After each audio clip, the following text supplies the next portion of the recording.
لوگ کہتے ہیں کہ آج ہمارے حالات بڑے بگڑے ہوئے ہیں اور بدل رہی ہیں. حضور سید العلماء سید شاہ علی مصطفیٰ مارہوی رحمۃ اللہ تعالی علیہ، اقبال نے کہا کہ موت کے آئینے میں دکھا کر تجھے رکھے دوست، زندگی تیرے لیے اور بھی دشوار کرے. سید العلماء سید شاہ علی مصطفیٰ مارہوی رحمۃ اللہ تعالی علیہ سرکار غریب نواز کی بارگاہ میں حاضر ہوئے. حاضر ہونے کے بعد میں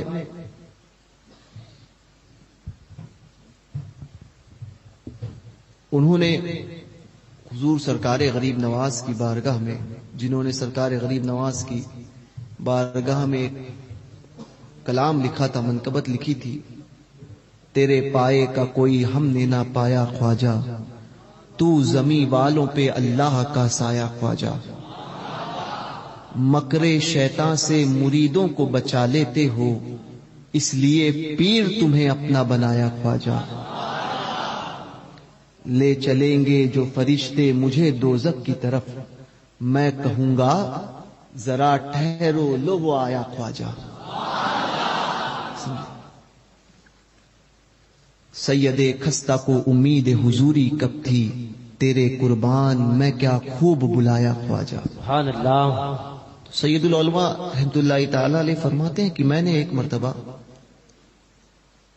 گجمیر شریف میں حاضری دی. جب سرکار غریب نواز کی بارگاہ میں حاضر ہوئے تو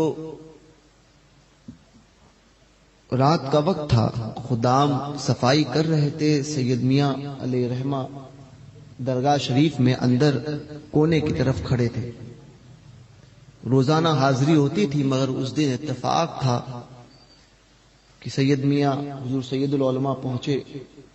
سید العلماء کون ہے؟ حضرت سید شاہ علی رسول حسنین میاں نظمی مارہوی علیہ رحمہ کے والد امین میاں صاحب، امین ملت کے بڑے ابا. تو فرماتے ہیں کہ میں ماریرا میں اجمیر شریف میں غریب نواز کے آستانے پر اندر موجود رہا. لوگ آ جا رہے تھے اور پھر صفائی کا دور جو ہے وہ خدمت کا دور شروع ہوا. میں اندر تھا، خادم خدمت کر رہے تھے. خدمت ہونے لگی، مکمل جب ہوئی سب نکل گئے. میری آنکھیں بند تھی، مجھے خادم دیکھ نہیں پائے اور میں خادموں کہ مجھے پتا چلا کہ دروازہ کب بند ہو گیا اور آستانے کو بظاہر جو ہے وہ آستانہ معمول ہوا اور تالا لگایا گیا. سید میاں فرماتے ہیں میری اچانک آنکھ کھلی. جب دیکھتا ہوں، آنکھیں بند کر کے کھڑا تھا، آنکھ کھول کر دیکھا تو آستانے میں کوئی نہیں اور دروازہ لگ گیا ہے. دروازہ لگا ہوا دیکھا تو ایک ہیبت طاری ہوئی کہ غریب نواز کی بارگاہ میں اور میں، اور ظاہر سی بات ہے آپ کبھی مصطفیٰ چشتی میں چلے جائیں اور اکیلے کھڑے رہیں رات کے وقت میں تو آپ کی کیفیت کیا ہوگی آپ خود جانتے ہیں. کبھی کبھی ایسا ہوتا ہے کہ کہیں مزار شریف سے کوئی باہر تو نہیں نکل جائے گا، یا کہیں بازو سے کوئی آ کر کھڑا تو نہیں ہوگا.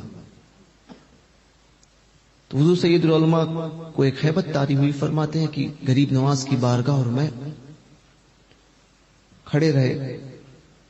پھر دیکھتے ہیں تھوڑی دیر بعد مزار غریب نواز اپنی جگہ سے غائب ہے اور ایک بڑا تخت جو ہے وہاں پر رکھا گیا، لایا گیا. اور پھر اولیاء کاملین کو دیکھا کہ بہت نورانی چہرے والے اس تخت کے ارد گرد جو موجود ہوئے.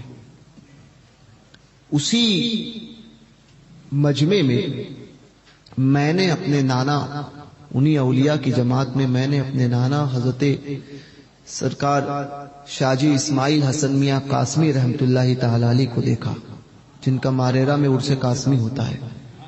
انہیں دیکھا تو میں نے اپنے نانا سے سلام کیا اور کہا کہ حضور یہ کون ہے؟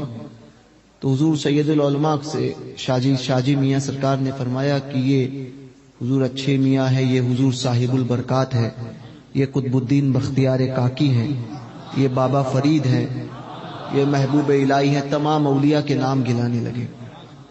اب گنانے لگے، اس کے بعد میں اچانک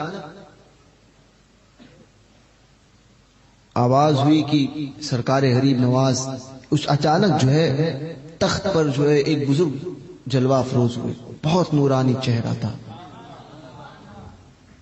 میں نے کہا حضور یہ کون ہے؟ تو کہا کہ یہ سرکار ہند کے راجہ سرکار خواجہ ہے۔ سرکار غریب نواز کو دیکھا، سید العلماء فرماتے ہیں اب سارے اولیاء کاملین، بہت سے اولیاء تھے جو ارد گرد تھے سرکار غریب نواز کے۔ میں کھڑا تھا، اتنے میں ایک بزرگ اور آئے جو اپنے ہاتھ میں بچہ لیے ہوئے تھے، چھوٹا بچہ لیے ہوئے تھے، اور ہاتھ میں لے کر اس بچے کو غریب نواز کی بارگاہ میں پیش کیا۔ پوچھنے والوں نے پوچھا، سید العلماء نے پوچھا کہ حضور شاہ جی اسماعیل حسن میاں سے کہ یہ کون ہے؟ فرمایا جو بچہ لے کر جو بزرگ آئے ہیں یہی اعلی حضرت ہے، یہی اعلی حضرت ہے۔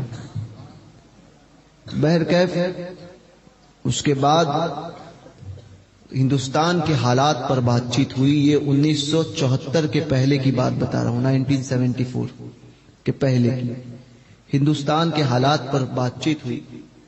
کچھ بزرگوں نے سرکار غریب نواز کی بارگاہ میں عرضی پیش کی کہ مسلمانوں کے حالات بڑے خستہ ہے، آپ کرم فرما دیں تو حالات کو تبدیل کیا جائے، تو آپ دستخط کر دیجئے تاکہ حالات تبدیل ہو جائے۔ سید میاں کہتے ہیں کہ ایک کاغذ جو ہے حضور غریب نواز کی بارگاہ میں پیش کیا گیا، ایک پرچہ غریب نواز کی بارگاہ میں پیش کیا گیا۔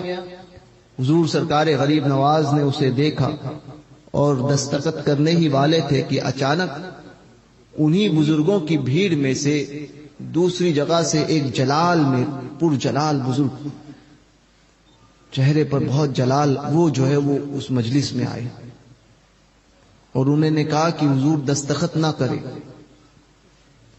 ابھی کچھ کاٹ چھاٹ باقی ہے، ابھی کچھ کاٹ چھاٹ باقی ہے، دستخط نہ کرے۔ سرکار غریب نواز نے اس کاغذ کو ہٹا کر رکھ دیا۔ تو سید العلماء فرماتے ہیں کہ میں دل میں سوچ رہا تھا کہ اچھی خاصی دستخط ہو رہی تھی، یہ بیچ میں کون سے بزرگ آ گئے جنہوں نے سرکار غریب نواز کو منع کر دیا کہ دستخط نہ کرے۔ تو اپنے نانا سے پوچھا حضور یہ کون ہے؟ فرمایا کہ یہ ابو علی شاہ قلندر ہے، حضرت ابو علی شاہ قلندر ہے جنہوں نے منع کیا کہ حضور ابھی کچھ کاٹ چھاٹ باقی ہے۔ تو اس واقعے کو پڑھنے کے بعد میں، سننے کے بعد میں سیدین نمبر میں یہ واقعہ موجود ہے۔ تو یہ بات سامنے آتی ہے کہ ابھی کچھ کاٹ چھاٹ باقی ہے۔